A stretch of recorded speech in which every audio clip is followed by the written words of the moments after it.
Conciliation officer एजी appoint करता है जिसको भी वो फिट समझता है। इसका अपॉइंटमेंट स्पेसिफिक एरिया के लिए होता है या फिर स्पेसिफाइड इंडस्ट्री में स्पेसिफिक एरिया, यानी समझ में, या तो area wise specific conciliation officer हो सकता है या फिर टेक्सटाइल इंडस्ट्री के लिए इस रीजन के कंसिलिएशन ऑफिसर ये है, ऐसा भी हो सकता है। ठीक है, समझ में आया। इन स्पेसिफिक इंडस्ट्री हो सकता है, स्पेसिफिक एरिया हो सकता है, दोनों ही हो सकता है। और for one or more specified industries, कोई एक टेक्सटाइल इंडस्ट्री के लिए किसी एक पर्टिकुलर रीजन में कोई एक कंसिलिएशन ऑफिसर, या फिर कलेक्टिवली 2-3 इंडस्ट्री के लिए एक कंसिलिएशन ऑफिसर हो सकता है उस एरिया में, राइट। ठीक है, यानी तीनों है, या तो सिर्फ स्पेसिफिक एरिया, या फिर specific industry and specific area, या फिर कलेक्टिवली 2 और more specific industries and specific area. और ये कंसिलिएशन ऑफिसर या तो लिमिटेड पीरियड के लिए होंगे या फिर परमानेंटली लॉन्ग टर्म के लिए होंगे। ठीक है, दोनों ही हो सकता है, या तो लॉन्ग टर्म के लिए हो, परमानेंट हो, या फिर लिमिटेड पीरियड के लिए होंगे, राइट। कोई कंफ्यूजन नहीं है महिमा? ठीक है, नाउ इनका क्या रोल रहेगा?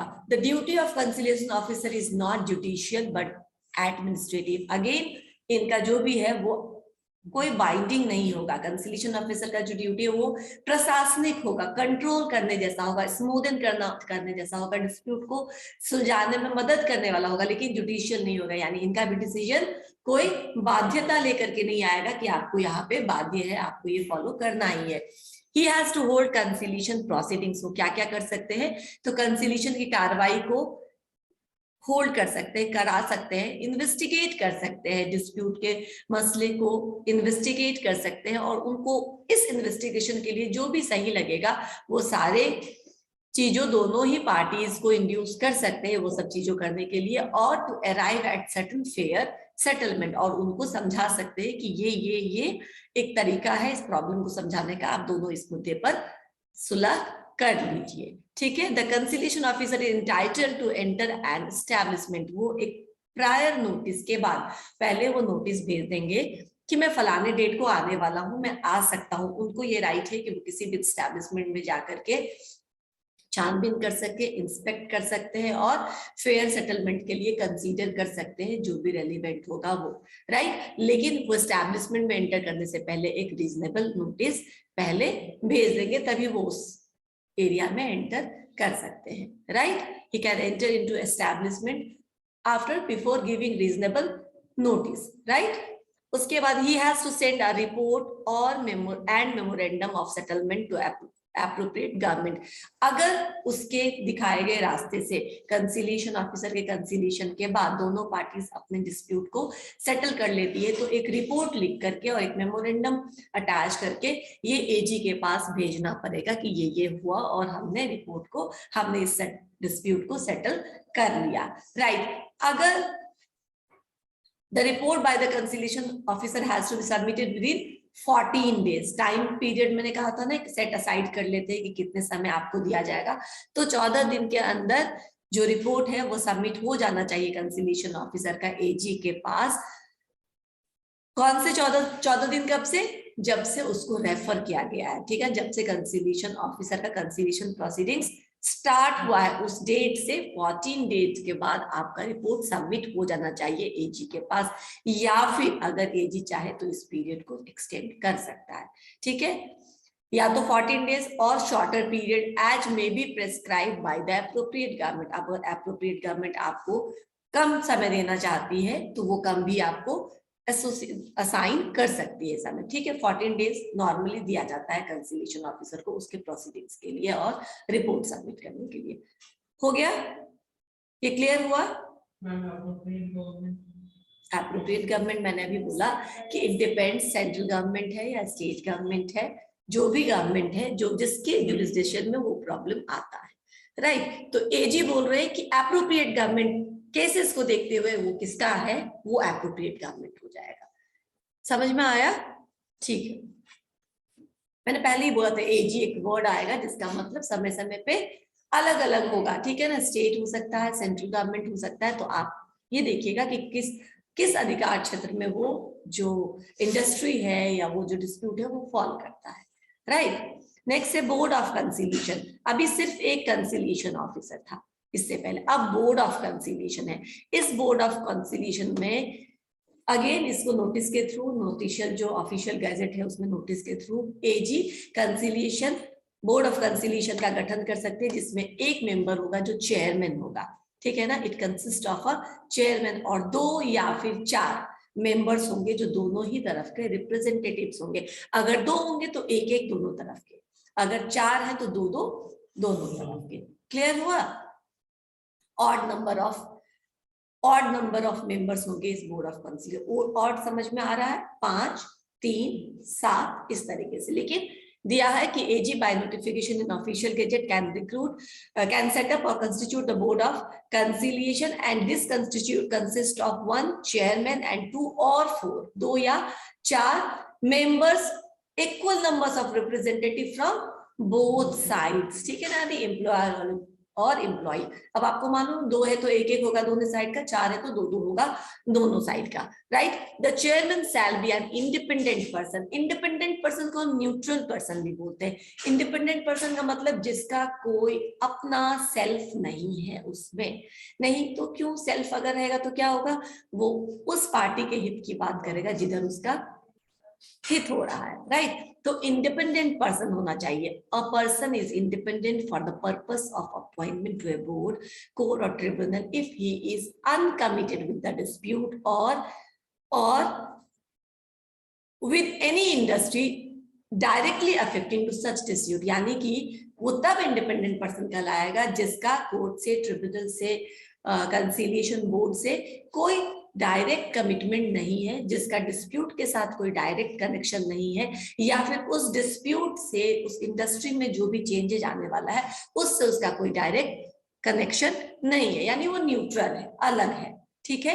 अगर कभी कभी क्या होता है, ये जो कंसिलिएशन ऑफिसर है, जो ये जो चेयरमैन है, वो शेयर होल्डर हो सकते हैं उस कंपनी के, ठीक है। वो शेयर होल्डर हो सकते हैं और shareholder likely to be affected by the dispute, हो सकता है कि उसको डिस्प्यूट का अफेक्ट पड़े। तो नॉर्मली कौन होना चाहिए? Independent person. लेकिन किसी किसी केस में अगर वो शेयर होल्डर है या वो किसी भी तरीके से उसका उस पर असर हो सकता है उस डिस्प्यूट का, तो वो एजी को पहले ही बता देगा कि वो किस लिमिटेशंस में, किस इंटेंट से, किस नेचर का उसका कनेक्शन है। तब अगर एजी चाहेगी तो उसको रिक्रूट करेगी, नहीं तो किसी और को रिप्लेस कर देगी। समझ में आया? ठीक है। तो अगर कोई रिलेशन है तो आप चुप मत रहिए, ठीक है ना। आपको एजी ने as a chairman conciliation board का मेंबर चुना है, लेकिन अगर आपको लगता है कि आप शेयर होल्डर है या आप किसी भी तरीके से कनेक्टेड है उस कंपनी से, तो आप इस चीज को रिवील कर दिए। Then it's up to government AG कि वो चाहे तो आपको रखे या फिर वो किसी न्यूट्रल पर्सन को रखे, राइट। क्लियर? क्लियर हुआ? ठीक है।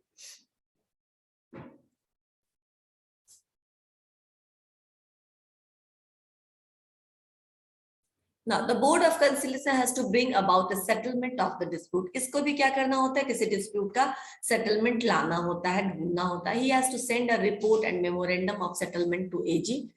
ठीक है, settlement के बाद वो report भेज सकती है appropriate government को.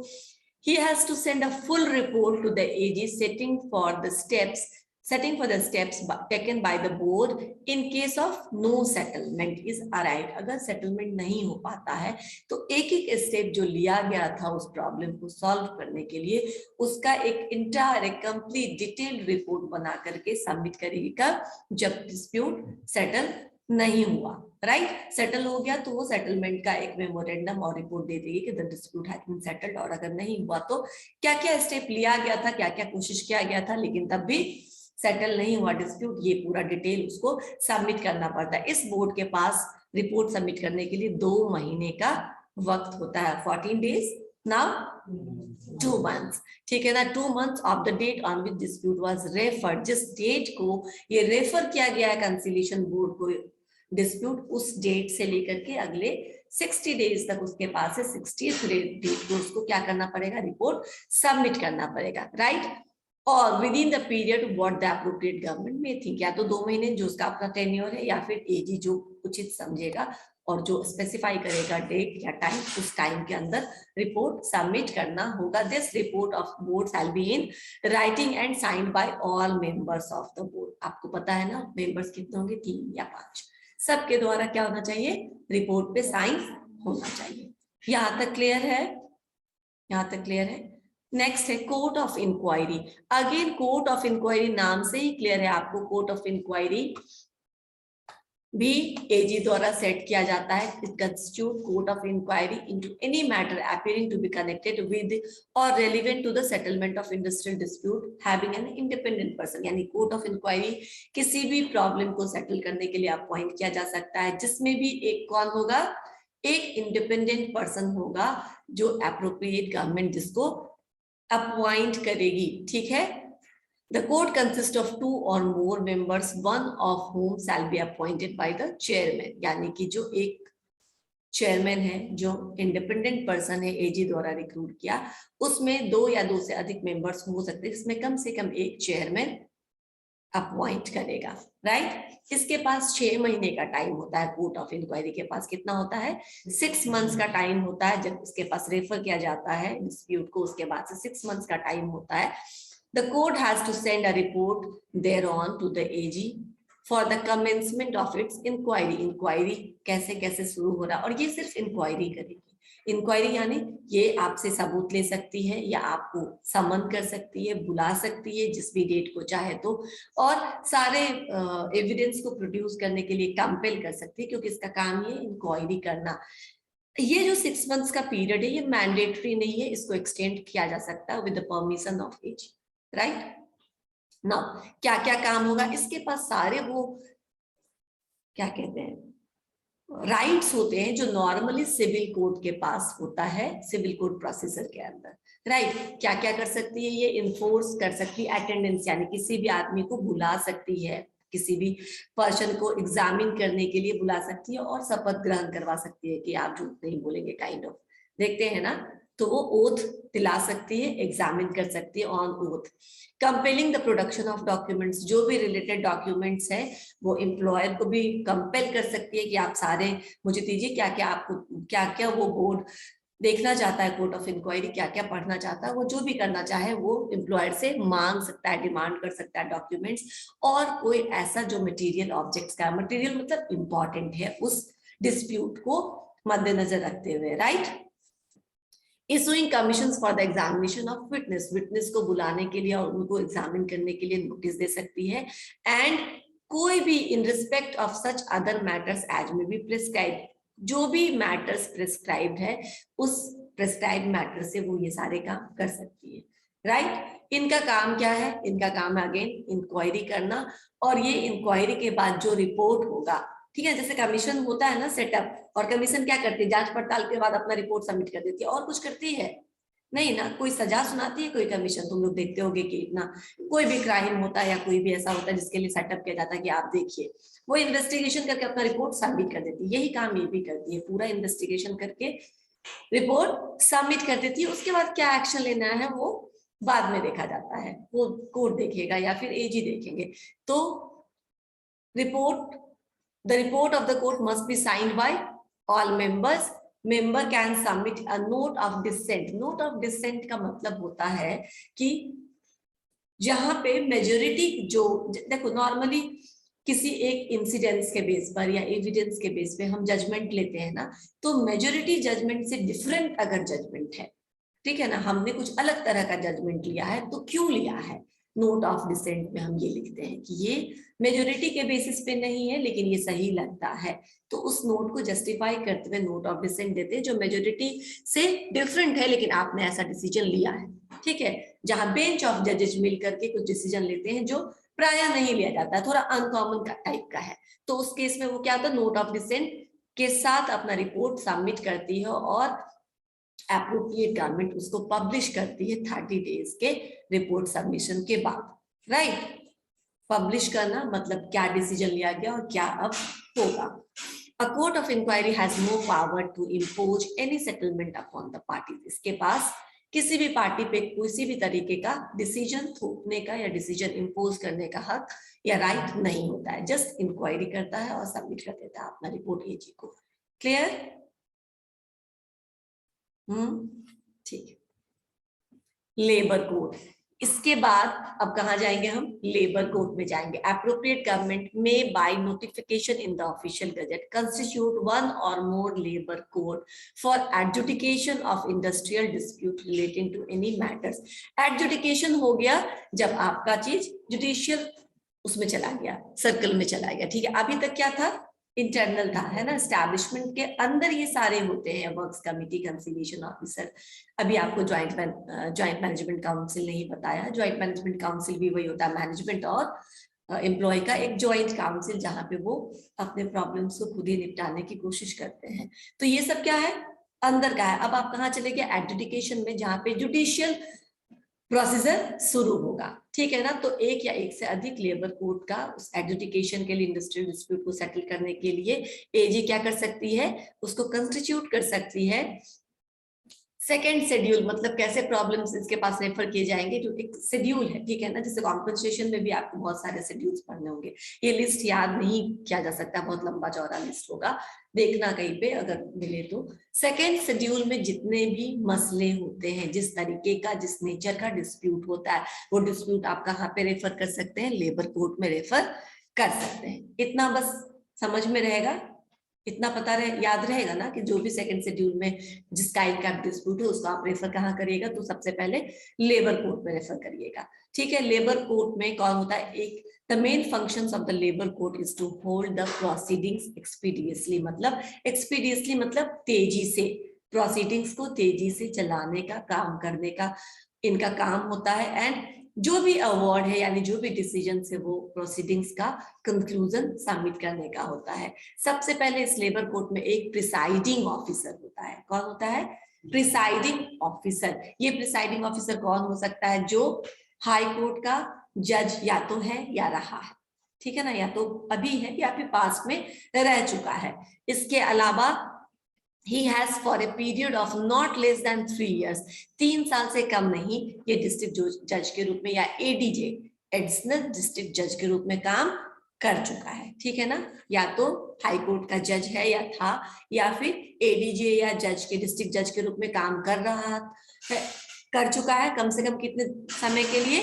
3 साल के लिए। And he has held any judicial officer, और कोई भी जुडिशियल ऑफिस को 7 साल तक होल्ड कर चुका है, ठीक है। किसी भी तरह के कैपेसिटी में जुडिशियल ऑफिसर्स को होल्ड कर चुका है 7 इयर्स तक। ऐसे जो क्राइटेरिया है वो फुलफिल होने पे उसको लेबर कोर्ट का प्रिसाइडिंग ऑफिसर नियुक्त किया जाता है, ठीक है। उसका ये एलिजिबिलिटी है, एक तरह से तुम समझ लो। खत्म हो गया। अब इंडस्ट्रियल ट्रिब्यूनल, यहां तक हाँ 65 इयर्स से ज्यादा का एज नहीं होगा, ठीक है ना। Independent person and age not crossing the 65 years, limit है 65 इयर्स के अंदर का होगा, तभी उसको आप रिक्रूट कर सकते हैं ना। इंडस्ट्रियल ट्रिब्यूनल में चले, यहाँ पे भी क्या है? एक आदमी होगा जो एडहॉक बॉडी होगा, जिसको हमने प्रिसाइडिंग ऑफिसर बोला, ये भी एजी द्वारा नियुक्त होगा। It has a wider jurisdiction, जो हमारा लेबर कोड का जुरिस्डिक्शन है वो थोड़ा लिमिटेड जुरिस्डिक्शन है, इंडस्ट्रियल ट्रिब्यूनल का उससे ज्यादा वाइड स्कोप है। द गवर्नमेंट कंसर्न में अपॉइंट 2 एसेसर्स, एसेसर्स मतलब हेल्प करने वाले, प्रिसाइडिंग ऑफिसर को जो असिस्ट करेंगे, 2 एसेसर्स वो एडवाइस करने के लिए प्रिसाइडिंग ऑफिसर को या हेल्प करने के लिए रिक्रूट कर सकते हैं। इसके लिए इंडस्ट्रियल ट्रिब्यूनल को किस तरीके का मैटर्स डील कर सकता है? वहां पे मैंने बताया था जो सारे मैटर्स जो सेकेंड शेड्यूल में फॉल करता है। यहाँ पे कुछ मैटर्स मैंने लिख दिए हैं। Wages including the period and mode of payment, इससे रिलेटेड कोई डिस्प्यूट है सैलरी के पेमेंट से, मोड ऑफ पेमेंट से, या पीरियड ऑफ पेमेंट से, राइट, तो उससे related. Compensation and other allowances, यानी सैलरी या सैलरी से रिलेटेड जो अदर अलाउंसेस होता है उससे रिलेटेड कोई issue. Working hours and rest intervals, इससे related issues. Leave and unpaid leave holidays, इनसे रिलेटेड इश्यूज, ये सब इश्यूज भी तो होते हैं ना ऑर्गेनाइजेशन में, इनसे रिलेटेड इश्यूज इंडस्ट्रियल ट्रिब्यूनल में जाता है। बोनस, प्रॉफिट शेयरिंग, बोनस नहीं शेयर किया गया, कम किया गया, या क्या प्रोविडेंट फंड है आपका, क्या ग्रेचुइटी पे किया गया, इस या फिर नहीं पे किया गया, ऐसे ही निकाल दिया गया, राइट। इन सब केसेस से related gratuity, profit sharing, bonus, provident fund, इससे रिलेटेड कोई इशू है तो आप उसको इंडस्ट्रियल ट्रिब्यूनल में रेफर कर सकते हैं।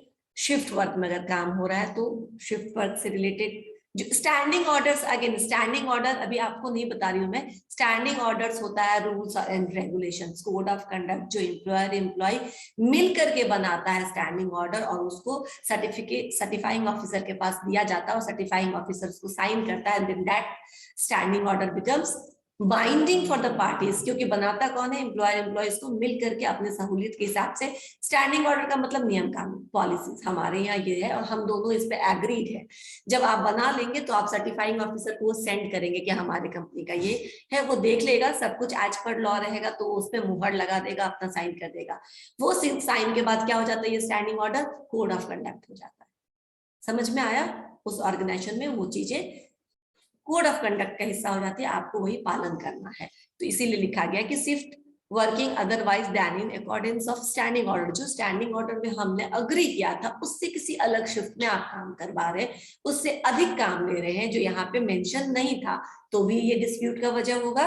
और ऐसे डिस्प्यूट को भी आप इंडस्ट्रियल ट्रिब्यूनल में रेफर कर सकते हैं। डिसिप्लिन से रिलेटेड रैशनलाइजेशन, रैशनलाइजेशन मतलब बताओ, तुम लोग तो बीकॉम के बच्चे हो, कुछ तो नेहा मैम ने पढ़ाया होगा सेमेस्टर 1 में।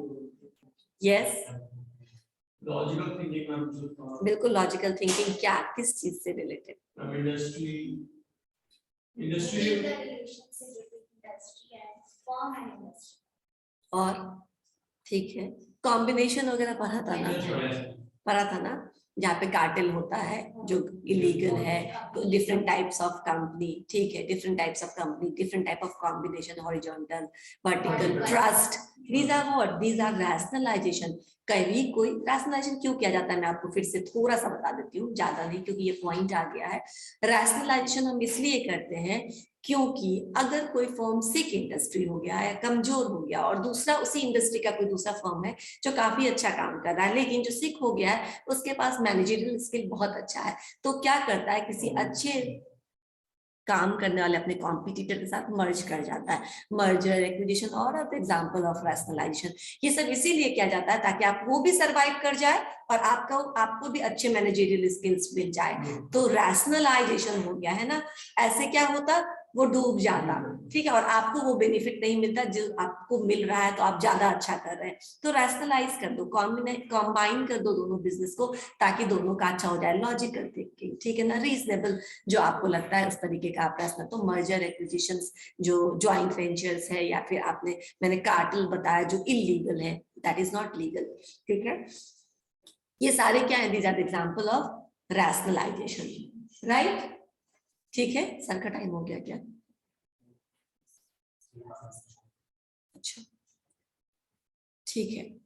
रिट्रेंचमेंट, रिट्रेंचमेंट अभी मैंने आपको बताया है क्या होता, permanent kind of cutting of with the employees, ठीक है ना, जो डाउन साइजिंग बोलते हैं, down sizing of human resources, उसको रिट्रेंचमेंट, लेकिन ये परमानेंट। ले ऑफ भी डाउन साइजिंग है, लेकिन वो टेम्पररी नेचर का है। इस तरीके का जो भी प्रॉब्लम से वो इंडस्ट्रियल ट्रिब्यूनल में रेफर किया जाता है, राइट? थोड़ा सा बचा है, नेक्स्ट क्लास में इसको खत्म कर लेंगे, देख लो कितना बचा है, ठीक है, ठीक है, चलो।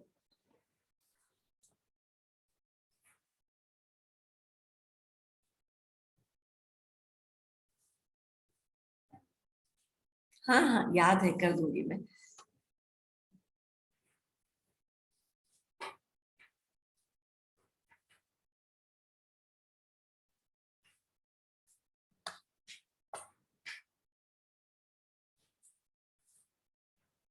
ठीक है, थैंक यू। मैं भेज दूंगी आज ये नोट्स, पढ़ के देखना, कुछ नहीं समझ में आए तो पूछ लेना। Thank you ma'am.